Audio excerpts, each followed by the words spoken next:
Yeah. Don't that feel good? That feels good, man. Come on. Elements. Yes, sir.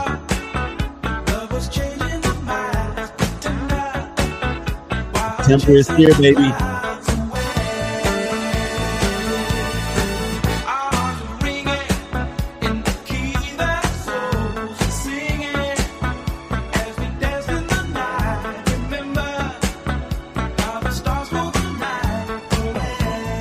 Willie Epting Jr. Second segment. Featuring the elements.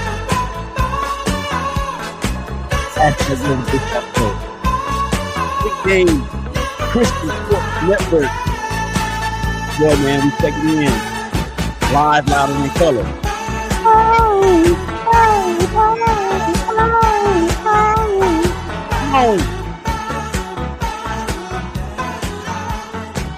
Oh, man, that feels so good to hear that music. I love that. That's right, man. My thoughts are with you, baseball. What is going on, baseball fans all over the planet? Willie Epting Jr., second segment of the hashtag Brothers of Baseball show. Right here on the network, man, holding it down. Thank you once again for that intro. And the reason why that is the theme of the segment, because as we discussed in the first segment, we have rounded third. And we are headed home in terms of the Major League Baseball regular season. So, yeah, we talked about that. We had a little bit of good, bad, and ugly. So, yeah, man, it is that time of year. I mean, not only just for baseball fans, but, I mean, you have the NFL, you have NBA that's right around the corner, you have NHL hockey that's right around the corner, you have the U.S. Open that's going on right now as we speak, or as of tape time, shall I say. So, yeah, it is definitely what it is right now in the landscape of sports. But this is a baseball show, so we're going to continue forth. We got to get to the power rankings here in just a moment. We got the hashtag look ahead in the third segment, and also we're going to get to the MVP conversation in the American League and the National League. Some people seem to think that it is not a foregone conclusion that Shohei Ohtani of the Los Angeles Dodgers is going to win the whole thing. I've got my feelings about that. But before we move any further, this second segment, it is being brought to you by, well, I can't say it like this anymore because my wife, who is an ELA teacher, third grade teacher, told me not to do this anymore. So I'm not going to do it. This second segment is being brought to you by us. Who is us? We are us. Who are we? We are the Big Game Christian Sports Network. As you might know, I will put is in all of those places where R was. Follow us on Facebook, Instagram, YouTube, TikTok, Threads, and Twitter, all at BGCSN1. Also follow us on Facebook, Instagram, YouTube, and Threads, and TikTok, and Twitter at BGCSN2. Well, maybe not BGCSN2. Also, at the BGC Sports Network, we would love to get your feedback on our network. Your feedback will help us to present you, the listener, and improve with the best possible programming for your listening enjoyment. Just leave your first initial and your last name as well as your feedback at comments at bgcsports.net. Again, that is comments at bgcsports.net. And thank you for making us better and your first choice for sports talk that's lit 24/7, the BGC Sports Network. All right, Big Day. So before we actually get to the power rankings, and this time of year in the Major League Baseball season always begins to get me a little saddened because we only have 3 power ranking segments left in the season before the regular season, before we actually get to the playoffs. And I'm telling you right now, man, I am just as confused on this episode as I was on probably the last 3 or 4 episodes when the power rankings kept changing. Oh, you know what? I said playoffs, but this guy right here says it better. Playoffs? Don't talk about it. Playoffs? You kidding me? Playoffs? I just hope we can win a game. So in the playoffs for the major leagues, I mean, it is almost like having to win one game, especially in the opening round season win or the opening round series where the wild cards Yeah, the lowest seeded wild card team has to go on the road. They do not get a home game at all. So that. But anyway, I'm starting to ramble. Big Day, before we get to the power rankings, as I was trying to say, got a little bit of back in the day, and this is basically because of what we've seen from Shohei Ohtani and others. And this actually surrounds the talk about the 30-30 club, which is 30 home runs and 30 steals, the 40-40 club, which is the same thing, which Ohtani just recently entered. I want to say it was within the last 2 weeks, being the first person or the fastest player to ever get to 40 home runs and 40 steals in a season. He's actually knocking on the door of 50-50, which has never been done. Last year, we saw Ronald Acuna do what he did with the 50 home run or the 40 home runs and the 70 stolen bases. But this year, it got me to looking back. And I'm telling you guys, for everybody that keeps saying that baseball is this and is that and it's boring, it's whatever, bruh, if you would just give it a chance, because there are things that are going on right now that we have never seen before in this sport. And to be honest with you, I think it's great for baseball in terms of what they did with regarding some of the rule changes that would silence those critics that were having those types of criticisms about the game. So when I say back in the day, this is exactly what I mean. Back in the days when I was young, I'm not a kid anymore. But some days I sit and wish I was a kid again. Back in the days when I was young, I'm not a kid anymore. But some days I sit and wish I was a kid again. And ladies and gentlemen, what is going on in Major League Baseball has made me think and wish that I was a kid again, because 40-40, 30-30 was always a club that didn't have it featured a lot of members, but it got me to thinking about some players from yesteryear. And when I say yesteryear, I don't mean like 1980s and 1970s. I mean like the early 2000s. I'm talking people like Ryan Braun, 40 home runs, 40 steals that year he won the MVP when he was with the Brewers. Ian Kinsler, that year, one of the years where the Texas Rangers went back-to-back World Series, 32 home runs, 30 steals. How about Jacoby Ellsbury? That's a name I hadn't thought of until this particular episode in a long, long time. 32 home runs, 39 steals. And Matt Kemp, who was my MVP choice a lot of different years back in the early 2010s, 2011, 39 home runs, 40 steals. Ian Kinsler does again with the Rangers at 31 home runs and 31 steals. How about Grady Sizemore from the then Cleveland Indians? I mean, like players that used to roll off the tip of our tongues, and then we get advanced in years and we see all these things take place in baseball, the changes and all. And then these players that we used to like really just pay attention to and be like, yo, man, that kid can rake, or that dude can swipe some bags or whatever. Grady Sizemore is one of those guys. 33 home runs, 38 steals back in 2008. How about Brandon Phillips? 30 home runs, 41 steals. The list goes on and on and on. But here's probably one of my favorite players that wasn't ever really my favorite player that entered this club a myriad of different times. And I'm going to talk about him because Kyle Schwarber of the Philadelphia Phillies went deep in the game on Wednesday versus the Toronto Blue Jays. As you know, or as you may not know, Kyle Schwarber is the leadoff hitter for the Phillies. He is the most unconventional leadoff hitter I've ever seen, because a dude that rakes balls out of the park the way that he does usually is sitting in either the third, fourth, or maybe even fifth hole, depending on who else is in your lineup and who's around him. But this dude hit his 13th leadoff home run of the year. He's already tied the next person I'm going to talk about, and that is Alfonso Soriano, who if Alfonso Soriano was that player that managers and scouts and pitching scouts and fielding scouts had to game plan around, because of these reasons right here. 2006, 46 home runs, 41 steals for the Washington Nationals.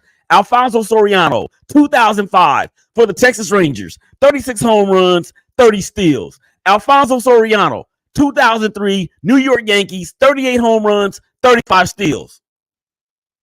That is incredible. Incredible. And of course, I mean, it was you're looking at that time in baseball when they were coming off of the performance enhancing drug era, if you will, and Soriano was never linked to that stuff. He was never linked to that stuff. So Big Day, I just thought I would throw that in. That is your back in the day segment.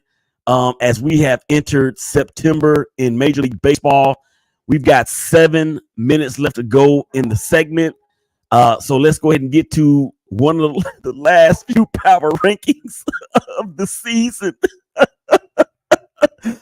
Okay, enough crying. There's no crying in baseball. All right, Big Day, hit the music for those that will be listening at Showtime or the airtime, 12s and 6s, 1s and 7s, Monday through Friday, right here on the network, BGCSN 1 and 2. Hit the music. All right, as you well know, this show was established, as you can tell. Well, let me see if I can move around a little bit. Okay, so as the logo says, 2018, between myself and my past and future co-host Willie Epting, 2018. So you know how we do it. AL top 5, NL top 5, just a bit outside both leagues.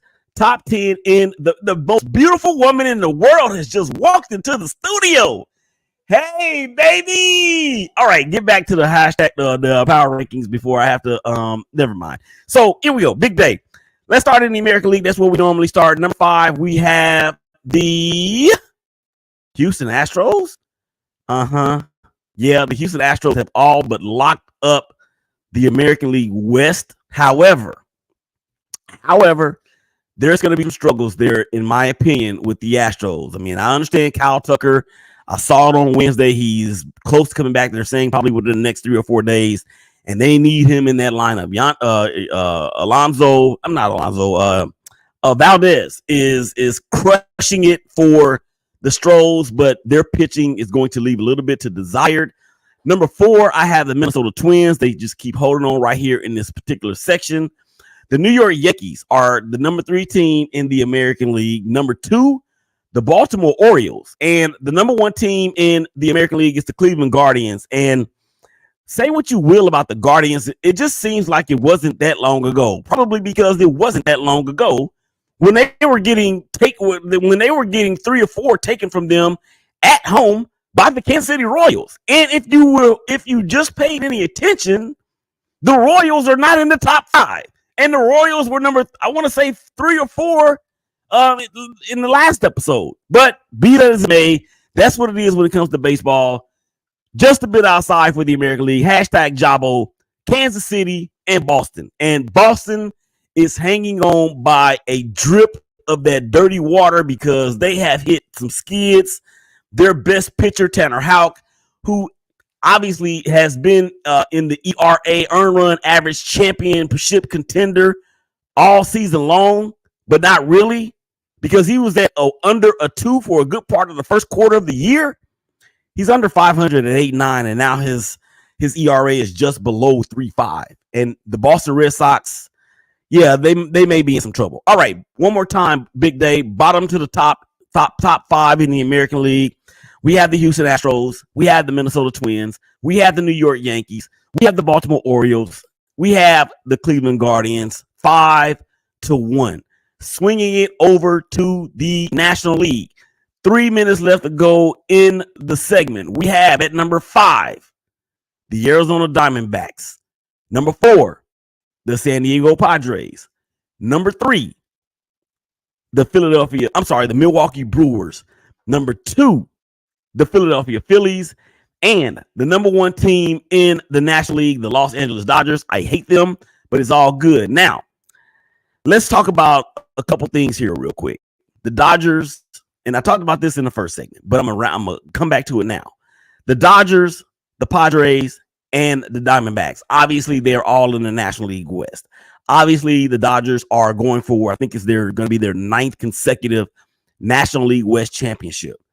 The Dodgers are coming off where they have just taken 3 out of 4 from the Diamondbacks.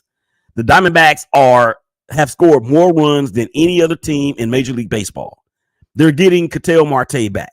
They just got Christian Walker back. And Christian Walker can't do what he did in the World Series for the rest of this season. Otherwise, it's going to be a shortened postseason for the Diamondbacks. Or maybe not. Maybe not. It just depends on if he does have a swoon like that and when it takes place.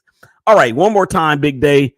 Bottom of the top, Arizona, San Diego, Milwaukee, Philadelphia, and the Los Angeles Dodgers. Hashtag Jabo. Just a bit outside, we've got the Atlanta Braves. We've got the New York Mets. And I'll go ahead and put Chicago Cubs in here, as well as the St. Louis Cardinals. I don't really think they're going to have enough, but the Cubs, who I pick to win the National League Central and for Craig Counsell to be the manager of the year, they've been on a little bit of a streak here within the last 2 weeks or so. They've climbed themselves back into the National League wildcard race. They're actually above 500 for the first time since, I want to say maybe late May, maybe early June, if that. So I'm going to put those other 2 teams in there besides the Falcons, besides the Braves, and besides the Mets due to their recent swing. So one more time. Number 5, Arizona. Number 4, San Diego. Number 3, Milwaukee. Number 2, the Dodgers. Just a bit outside, we have the Atlanta Braves, the New York Mets, the Chicago Cubs, as well as the St. Louis Cardinals. And I don't know if I mentioned the Giants. I'm not going to put the Giants in here. I think the Giants are done. All right, so I'm not going to start the top 10 on this side of the break. We'll do that coming back on the other side of the break. But here's what I want to say on this side about the New York Yankees and the Baltimore Orioles. I think both teams have bullpen issues. As a matter of fact, I can tell you that I know for a certainty that the Yankees have major bullpen issues. Their closer just blew his 12th save opportunity of the season. 12. And there's still 3.5 weeks left to go in the season. That ain't good. That's not good for a team that the starting pitching. I mean, do we really know what we're going to get from Garrett Cole? I understand he's got that stuff. I understand he's a Cy Young Award winner. I understand that he's a World Series champion. But do we really know what we're going to get from Garrett Cole in the postseason? And when the postseason arrives, the hunt for October arrives, everything shortens up. So you can't, as a Yankee fan or as the Yankees, you can't afford to have your best rotational guy, struggling like that. And it's just what it is. All right. Couple comments. The most beautiful woman in the world says, LOL. And she also says, from your English teacher wife. That's right. Because at the beginning of the segment, I said I wasn't going to say what I usually say because I knew that she was going to give it to me. And in her expert opinion and in her rare form, she did just that. Come on back to the other side of the break. We got more Power Rankings Top 10, hashtag look ahead, Willie Epting Jr., hashtag was the baseball show. Y'all come back and holler at us.